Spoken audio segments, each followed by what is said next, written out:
গেরুয়া ঝড়ে হারিয়ে গেছে ঝাড়ু। এর আগে দিল্লির বিধানসভা নির্বাচনে পরপর দুবার বিরোধীদের উড়িয়ে ক্ষমতায় এসেছিল আপ। তবে এবারে ৭০ আসনের মধ্যে ৪৮ আসনই দখলে নিয়েছে বিজেপি। তবে শুধু রাজধানী দিল্লি নয়, সেই সঙ্গে মহারাষ্ট্র এবং হরিয়ানাতেও বিজেপি সরকার ক্ষমতায় এসেছে। ২০২৬ বিধানসভা ভোটে রাজ্যে এনডিএ সরকার ক্ষমতায় যে আসছে তারই ডাক দিলেন অমিত শাহ। তিনি বলেই দিলেন ২০২৬ এই রাজ্যে এনডিএ সরকার তৈরির মাধ্যমে শেষ হবে। সময় এসেছে দেশবিরোধী সরকারকে অপসারণ করুন। কি বলেছেন এদিন অমিত শাহ, আসুন শোনাই এবার আপনাদের।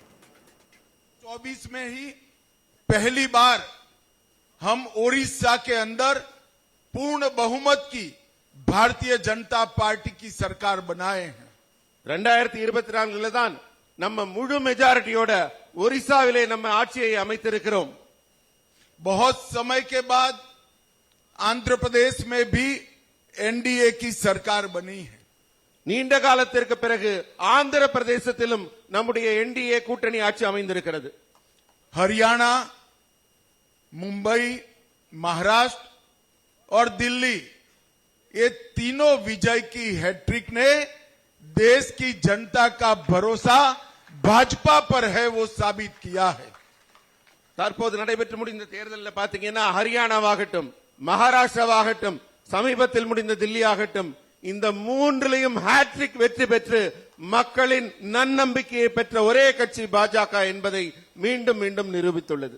25 की शुरुआत दिल्ली के विजय से हुई है और 26 तमिलनाडु में एनडीए की सरकार के साथ समाप्त करेंगे। 25ஆம் ஆண்டின் தொடக்கம் தில்லி வெற்றியோடு தான் தொடங்குது। அதே போல 2026 தொடக்கம் தமிழகத்தில் என்டிஏ கூட்டணி ஆட்சி பாஜகவின் ஆட்சியுடன் தான் தொடங்க போகிறது।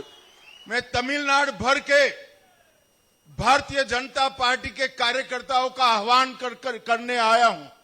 समय आ गया है तमिलनाडु में डीएमके की ये देश विरोधी और भ्रष्टाचारी सरकार को समाप्त करने का। তামিলনাড়ুতে ২০২৬ লোকসভা ভোট রয়েছে, আর তার আগে তামিলনাড়ুর ভোটে জেতার ডাক দিলেন কেন্দ্রীয় স্বরাষ্ট্রমন্ত্রী অমিত শাহ। তিনি বলেন ২০২৪ সালে আমরা প্রথমবারের মতো পূর্ণ সংখ্যাগরিষ্ঠতার সঙ্গে ওড়িশায় সরকার গঠন করি। বহু বছর পর অন্ধ্রপ্রদেশে এখন এনডিএ সরকার তৈরি হয়েছে। হরিয়ানা, মুম্বাই, দিল্লি, এই তিনটে রাজ্যে হ্যাট্রিক। দেশের জনগণের ভরসা বিজেপির ওপর আছে, তা প্রমাণিত হয়ে গেছে। ২০২৫-এর শুরুটা দিল্লিতে বিজয় দিয়ে শুরু হয়েছে। ২০২৬-এ তামিলনাড়ুতে এনডিএ সরকার তৈরির মাধ্যমে শেষ হবে। সময় এসেছে দেশবিরোধী ডিএমকে সরকারকে অপসারণ করুন। আর কি বললেন কেন্দ্রীয় স্বরাষ্ট্রমন্ত্রী অমিত শাহ, শোনাবো।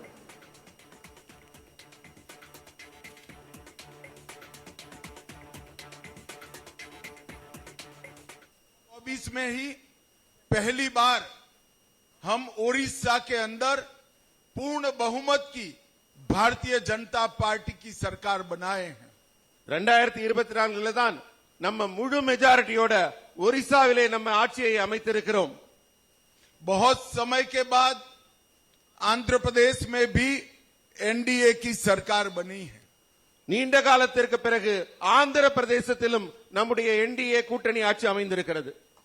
हरियाणा, मुंबई, महाराष्ट्र और दिल्ली, ये तीनों विजय की हैट्रिक ने देश की जनता का भरोसा भाजपा पर है वो साबित किया है।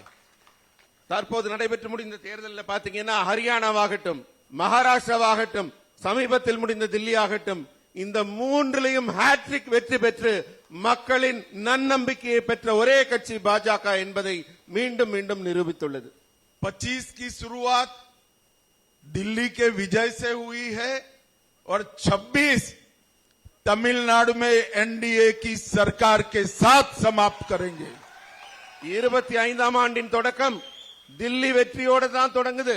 அதே போல 2026 தொடக்கம் தமிழகத்தில் என்டிஏ கூட்டணி ஆட்சி பாஜகவின் ஆட்சியுடன் தான் தொடங்க போகிறது।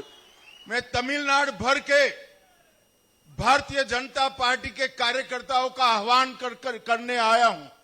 समय आ गया है तमिलनाडु में डीएमके की ये देश विरोधी और भ्रष्टाचारी सरकार को समाप्त करने का।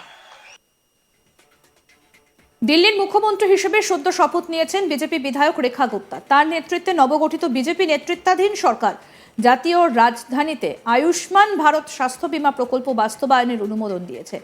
গত বৃহস্পতিবার অনুষ্ঠিত প্রথম মন্ত্রিসভার বৈঠকে এই সিদ্ধান্ত নেওয়া হয়। মুখ্যমন্ত্রী আশ্বাস দিয়েছেন যে এই প্রকল্পটি দ্রুত বাস্তবায়ন নিশ্চিত করার জন্য প্রয়োজনীয় সকল আনুষ্ঠানিকতা দ্রুত সম্পন্ন করা হবে। তিনি সাংবাদিকদের মুখোমুখি হয়ে জানান, মন্ত্রিসভার বৈঠকে আপ সরকার যে আয়ুষ্মান ভারত প্রকল্প আটকে রেখেছিল, আমরা সেটা ক্যাবিনেট মিটিংয়ে অনুমোদন করেছি। এই স্কিমটা শীঘ্রই পাবলিক ডোমেনে আসবে, মানুষ এর থেকে সুবিধে পাবে। আজ আমরা পিডব্লিউডি এবং জল বোর্ডের আধিকারিকদের ক্যাবিনেটের সঙ্গে বৈঠকের জন্য ডেকেছি। আমরা রাস্তায় গার্ডের বিষয়ে কথা বলবো এবং রাস্তায় যে গর্ত রয়েছে, যেটা নিয়ে বিভিন্ন সময় নানা সমস্যা হয়, সেই বিষয় নিয়েও আলোচনা হবে। কি বলেছেন এই বিষয়ে দিল্লির মুখ্যমন্ত্রী রেখা গুপ্তা, শোনাই আপনাদের। सभी पत्रकार बंधुओं को बताया था, हमने कल की अपनी कैबिनेट मीटिंग में आयुष्मान भारत को दिल्ली सरकार, आम आदमी पार्टी की सरकार जिसने रोका हुआ था, कल उसे कैबिनेट मीटिंग में अप्रूव कर फॉरवर्ड कर दिया है और बहुत जल्द आयुष्मान योजना जो फैमिली वाला है और जो सीनियर सिटीजन 70 साल वाला है, पब्लिक डोमेन में आ जाएगा और लोग उसका लाभ ले सकेंगे।